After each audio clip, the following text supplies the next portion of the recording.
In a quiet suburban neighborhood, where the rules are strictly enforced by a powerful HOA president, one family's struggle to protect what matters most ignites a revolution. James, a grieving father, and his son Lucas, who has autism, find solace in their emotional support dog, Buddy. But when the HOA president, Bellamy, goes too far, throwing a rock at their beloved dog, the peaceful community is forever changed. This is a story about standing up against injustice, finding strength in the face of adversity, and the power of compassion to reshape a community. It began like any other day in the quiet neighborhood of Willow Ridge. The streets were lined with homes, each more pristine than the next, all subject to the stringent rules of the Homeowners Association HOA. The HOA president, Bellamy, had earned a reputation for her iron grip on the community, ensuring every lawn was neatly trimmed, every fence perfectly painted, and every resident conformed to her vision of order. James and his son Lucas, who had recently moved to the area after the sudden death of his wife, had learned to live quietly under Karen's watchful eye. Lucas, who was on the autism spectrum, found comfort in routines and familiar faces.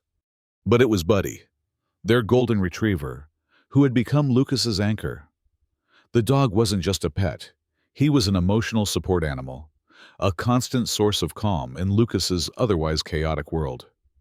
One afternoon, after a routine visit to pick up community updates from the HOA center, everything changed.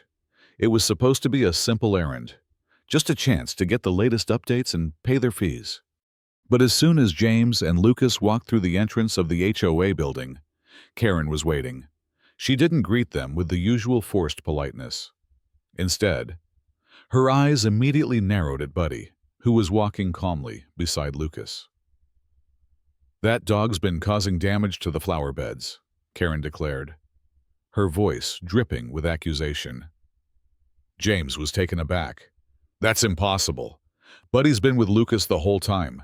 He's not even near the flower beds." Karen's expression didn't change. "You think I don't know what I saw? I'm telling you. That dog's been digging up my garden." James felt his temper flare, but he kept his voice steady. "I've told you. Buddy isn't the problem here." Before he could say another word, Karen bent down, picked up a rock from the ground, and hurled it at Buddy. The stone struck the dog with a sickening thud. James felt a surge of panic and anger.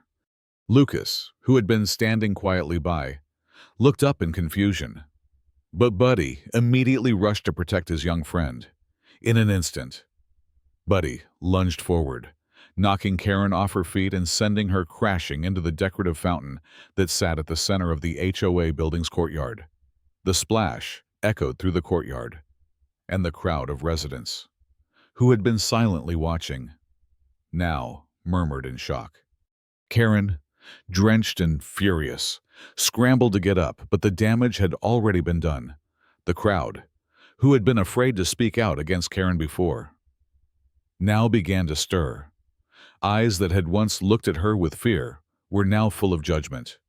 James, who had been too stunned to react, finally stepped forward. His gaze focused on the woman who had just hurt his family. "You've crossed a line," he said, his voice sharp. "You don't get to hurt my dog or my son." Karen, humiliated but still defiant, stood up and shouted, "You have no idea who I am. I'm the president of this neighborhood. I make the rules." The crowd fell silent, as if they were waiting for the next move. James, however, remained calm. "I don't care who you are," he replied quietly. "Your reign of terror is over." Karen, in a desperate attempt to save face, immediately called the police. But as the officers arrived and listened to her story, it quickly became clear that her narrative wasn't adding up.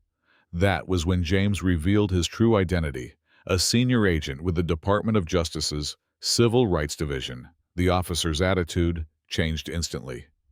"Bellamy," the officer said, You're under arrest for assaulting a senior citizen, filing a false report, and public misconduct.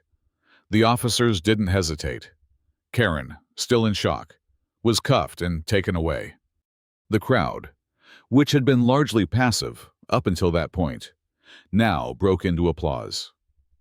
For the first time in a long time, the residents of Willow Ridge were standing up against the oppressive rule of the HOA. The viral video of the incident spread like wildfire. Social media erupted, with the hashtag #HOA Karen trending across multiple platforms. The footage of Karen, once the unchallenged queen of Willow Ridge, being humiliated in the fountain, was everywhere. But James didn't stop there. He forwarded the video to the City Ethics Board and the State Attorney's Office, knowing that there was more to Karen's actions than just the assault on Buddy.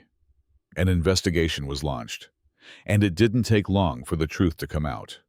Karen had been embezzling HOA funds, falsifying citations, and using her position to intimidate and silence anyone who dared to challenge her. Within a week, Karen was removed from office. Within a month, she was indicted on charges of embezzlement, elder abuse, and falsifying documents. Her once imposing mansion was put up for auction, and her luxury SUV was repossessed. The very same people who had once cowered under her rule now cheered for the downfall of the woman who had terrorized them all. But the true victory didn't come in the form of Karen's punishment. It came in the way the community had changed. What had once been a place ruled by fear and conformity had become a place of empathy and compassion. The HOA, once a powerful tool for control, was disbanded by court order. In the weeks that followed, James found himself at the center of a movement. The quiet, grieving father, who had been forced to stand up for his family, had now become a symbol of resistance. He had shown the residents of Willow Ridge that compassion could triumph over control, that justice could be achieved without violence or anger.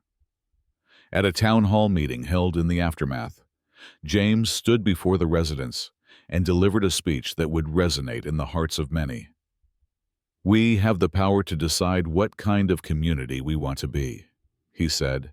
"A community that respects each other, that listens, that cares for one another, not one that rules by fear." The room was silent as James spoke, but when he finished, the applause was deafening. The HOA Center, once a symbol of Karen's dominance, was now a place where neighbors could come together, discuss their concerns, and work toward creating a better future for everyone. 3 months later, James and Lucas were walking through the grocery store parking lot when they spotted a familiar face. There, crouched beside a car, was Karen. But this time, she wasn't the powerful, untouchable woman she once was. She was just another worker, scrubbing windshields in a faded gas station uniform, trying to make ends meet. James looked at her, but he didn't feel anger. He simply nodded, as if acknowledging the quiet justice that had been served. Elena, standing by his side, said nothing. She didn't need to. Sometimes, justice doesn't come with a shout. It comes in the form of silence. The story of Buddy's defense and James's quiet courage became a symbol of hope, reminding people everywhere that even the smallest voices, when united, could bring down the largest injustices. The neighborhood had changed, not through power or force, but through the quiet strength of a father and his son, who refused to be silenced.